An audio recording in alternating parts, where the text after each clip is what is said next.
Kubor nakaslem jong unong san Hima. Unong aiktin ke BJP uba Maria Hom Karkarang hakabede bagajing Kren jong menteri rang ba kajala Asam Hima ta Beswa Sarma hakini hindiat singi bala dem. Ulaong tharai bakan Niam kan yokla ban so thit bat tarikam hapo kajala namar ba dan wat tang ka weiru ke Kynhun Niam kiba Kren chapang uno Kyrtong nikano kuno ka seng.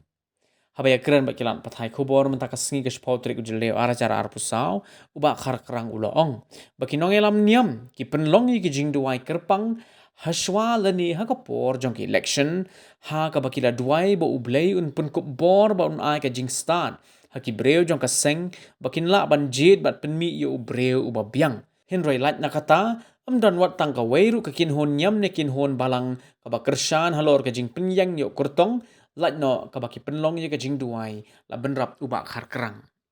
See, the thing is, let me stand corrected. The thing is, I don't think so.